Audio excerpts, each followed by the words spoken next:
وما بدلوا تبديلا إنا لله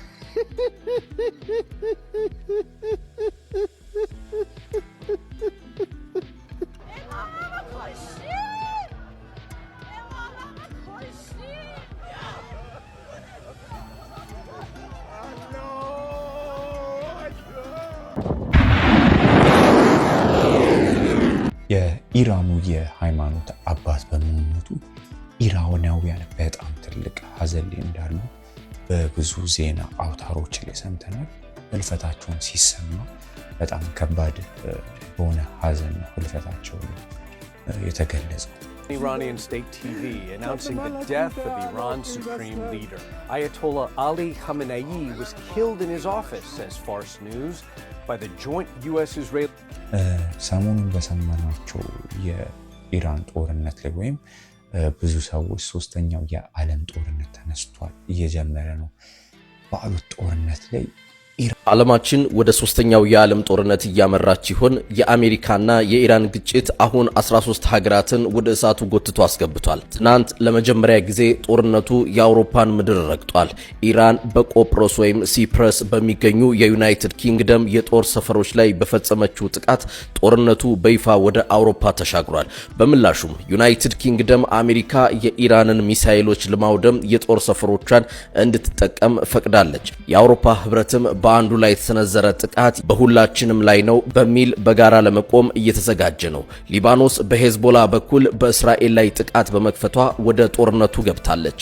የዓለምን 20% ጋዝ የምታቀርበው ኳታርና የሳውዲ አረቢያ ግዙፍ የነዳጅ ማጣሪያዎች በመመታታቸው ስራ አቁመዋል። ይሄ ማለት በቅርቡ የነዳጅና የሸቀጦች ዋጋ በዓለም ዙሪያ ሰማይ ሊነካ ይችላል ማለት ነው። ኔቶ ኢራን ለአውሮፓ ስጋት መሆኗን ቢገልጽም ለጊዜው ጦርነቱን በአሜሪካና በእስራኤል መሪነት እንዲቀጥል በመተው ከቀጥታ ተሳትፎ ታቅቧል። ታዲያ ይህ ቀውስ ወዴት የሚያመራ ይመስላችኋል? ጦርነቱ በኢኮኖሚያችን ላይ የሚያመጣው ጫናስ ምን ሊሆን ይችላል? የበቀል እርምጃ ልትወስን እንደሆነ በብዙ ዜናዎች ላይ ሰምተናል። ኢራንም በመስጊዶቻቸው ላይ ቀይ ባንዲራን በመስቀልና አሜሪካንም ሆነ እስራኤል የተለያዩ አረብ አገራትንም ለመጉዳት ወይም የመልስ ምት ለመስጠት ዝግጅቷን እያጠናቀቀች ነው። ኢራን ቀዩን የበቀል ባንዲራዋን እያውለበለበች ነው የምትገኘው። በሶስተኛው ትልቁ መስጊድ ቆሙስ በሚገኘው ጃምካራን በተባለው መስጊድ ላይ በአሁን ሰዓት ላይ የምትመለከቱ ባንዲራ ተሰቅሏል። ይህ ባንዲራ የበቀል እና የሪቬንጅ ፕሮሚስ ነው። ደግሞ ቃል የተገባ በቀልና ቃል የተገባ ሪቬንጅ ሲኖር በኢራን በሺያ ባህል በሺያ እስልምና ባህል ውስጥ ይሄ ቀይ ባንዲራ ይውለበለባል። ፖለቲካል አይደለም ወር ደግሞ ገቨርንመንት ሪሌትድ አይደለም። ይሄ ፒውርሊ በሺያ ካልቸር ደግሞ በሺያ ባህል ውስጥ የሚደረግ ነገር ነው። መሪዎች ሲገደሉ፣ ሀዘን ሲታወጅ ወር ደግሞ በቀል ሲኖር ያልተፈጸመ በቀል ሲኖር የሚውለበለብ ነው ይሄ ባንዲራ። የአያቶላ አሊ ካሜኒ ሞት በመከተል ነው እንግዲህ የእሳቸውን ሞት በቀል ወር ደግሞ ሪቬንጅ ፕሮሚስ ያደረጉበትና ወር ደግሞ በቀላችን እንበቀላለን የሚል ፕሮሚስ የገቡበት ባንዲራ ነው በአሁን ሰዓት ላይ ያውለበለቡት የሚገኘው። ምክንያቱም በቀል ኢራን ሰምተናል። በሚዲያ ሁላችንም በሚዲያ ላይ እንዳየነው ከሆነ ኢራን አሁን ያለችበት ሁኔታ በጣም አሳሳቢ በሆነ ሁኔታ ውስጥ ነው ያለችው። አሜሪካንም በጣም የመልስ ምስቶችን እየሰጠች ነው። ኢራንንም አፍ ለማስያዝ በማለት ነው የኢራን አመራሮችን በአብዛኛው በሚባሉ ደረጃ የአሜሪካን የጦር ኃይል መጥቶ እንደገደለ ነው በባለፉት ዜናዎች ላይ ሁላችንም ሰምተናል እያስባል። ጦርነቱ እንደቀጠለ ነው። ሰዎች ኢራን ባሊስቲክ ሚሳይልስ መታኮስ ጀምራለች። እስራኤል ደግሞ አጠቃላይ የገደጀቻቸውን የኢራን አመራሮች እንደዚህ የምትመለከቱን ፖስት አድርጋለች። ይሄ የምትመለከቱት ከደቂቃዎች በፊት ኢራን እስራኤልን አጥቅታ ያደረሰችው ጉዳት፣ ይሄም ሌላ እስራኤል ውስጥ ያለ አካባቢ ነው። እዛ በተጨማሪ ደግሞ የኢራን ሱሳይድ ድሮኖች ወይም ደግሞ አጥፍቶ ጠፊ የሚባሉ ድሮኖች ማለት ነው ዱባይ ላይ ተደጋጋሚ ጊዜ ጥቃት ለማድረስ እየሞከሩ ነው። አብዛኞቹ ግን ኢንተርሴፕት የተደረጉ ነው። አሁንም ኢራናውያን በጣም አሳሳቢ ሁኔታዎች ላይ ነው ያሉት።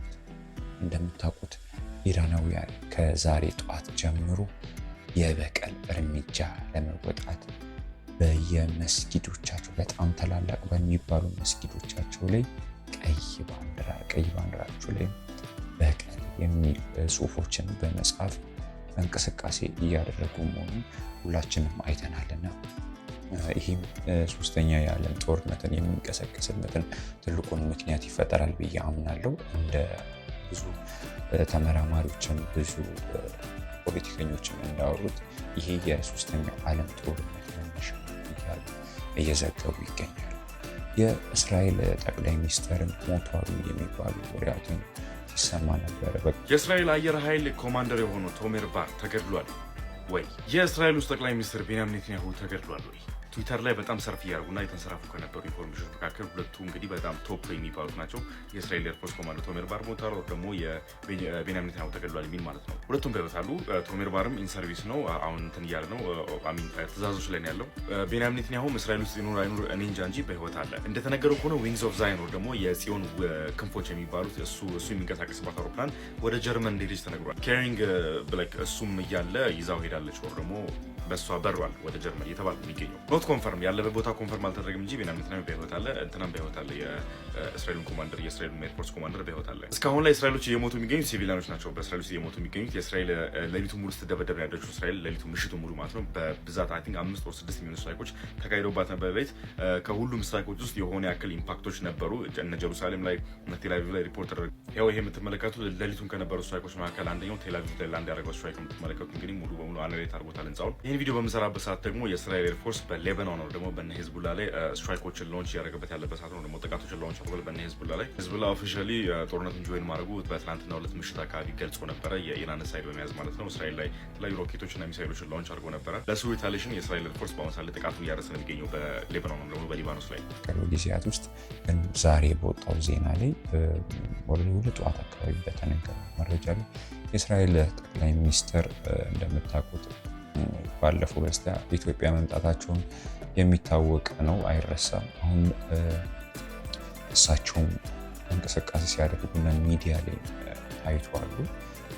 እንዳልሞቱ ለሚዲያ ለማሳየት የሚመስል ዜና ቢሆን ዞር ዞር ሲባል ተገኝተዋል። በጦርነቱ ምክንያት ተገሏሉ ከተባሉ ትላልቅ አመራሮች መካከል የእስራኤሉ ጠቅላይ ሚኒስትር ናቸው ተብሎ ይጠበቅ ነበር እና እሳቸውም እንቅስቃሴ ጀምሯሉ።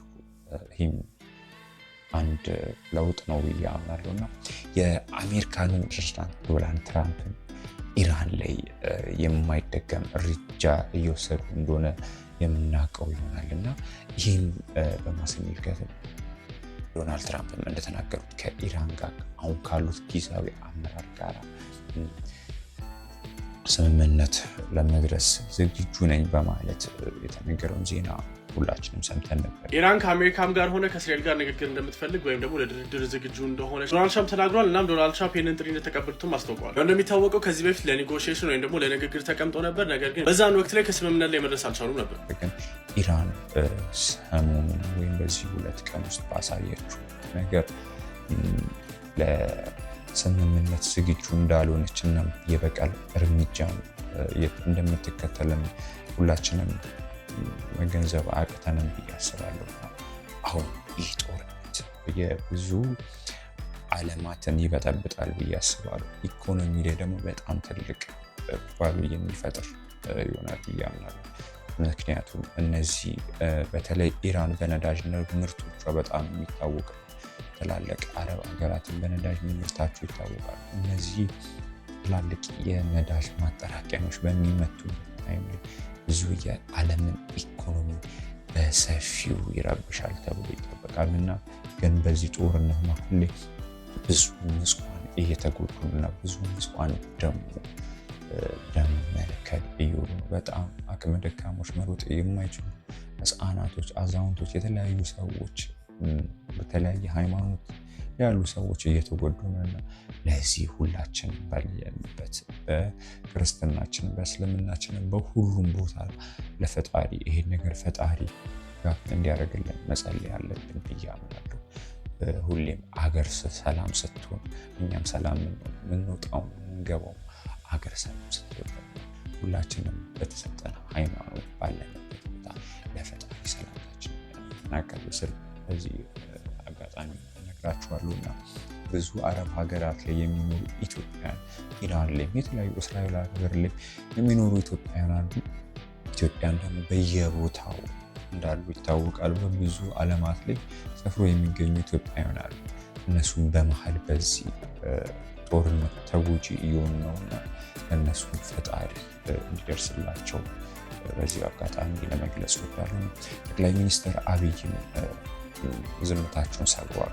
ሀገራችን ኢትዮጵያ እንግዲህ በኢራን በእስራኤልና በአሜሪካ መካከል የተደረገ ያለው ጦርነት ላይ ዝምታዋን ሰብራለች። ጠቅላይ ሚኒስትር ዶክተር አብይ አህመድ እንግዲህ ከኩዌታቻቸው ከኩዌት አልጋ ወራሽ ጋር የስልክ ንግግር አድርገው ነበር። እናም በዛ ላይ ኢራን ኩዌት ላይ ያደረሰች ያለውን ጥቃት እንግዲህ በጽኑ እንደሚቃወሙ ስትሮንግሊ ኮንደምን እንደሚያደርጉ ተናግረዋል። ከዛ በተጨማሪ ኢትዮጵያና ኩዌት ያላቸውን ሶሊዳሪቲ ወይም ደግሞ ድጋፍ ኢትዮጵያ ለኩዌት ያላትን አብሮነት ተናግረዋል። እንግዲህ ጠቅላይ ሚኒስትር ዶክተር አብይ አህመድ ለኩዌታቻቸው ለኩዌት አልጋ ወራሽ ማለት እናም እንግዲህ ኢራን ኩዌት ውስጥ ያደረገች ያለችውን ጥቃት አትሮሸስ ወይም ደግሞ አሰቃቂ ተገቢ ያልሆነም ሲሉ ገልጸውታል ተብሏል። ያው እንደምታውቁት ኢራን አሜሪካ ኩዌት ውስጥ ያላትን ቤዝ ለማጥቃት ተደጋጋሚ ጊዜ ኩዌት ላይ ጥቃት ፈጽማባታል። እነዚህም ጥቃቶች ውስጥ እንግዲህ የአሜሪካ ቤዝ ላይ ያረፋሉ፣ የጦር ሰፈር ላይ ያረፋሉ። ከዛ ውጭ ደግሞ ሆቴሎች ላይ፣ መንገዶች ላይ የሚያረፋሉ። ሰሞኑን በነበረ ሁላችንም የምናውቀው ነው። ጠቅላይ ሚኒስትራችን ሀገር ውጭ ነበሩ እና እንዴት ወደ ሀገር ይመለሳሉ የሚሉ ዜናዎችን እየተሰሩ ነበረ። ግን አሁን ጠቅላይ ሚኒስትር ዶክተር አብይ ዝምታቸውን ሰብረው ከአረብ ኤሚሬቱ ጋር ከአልጋ ወራሽ ልዑል ጋር በስልክ ግንኙነት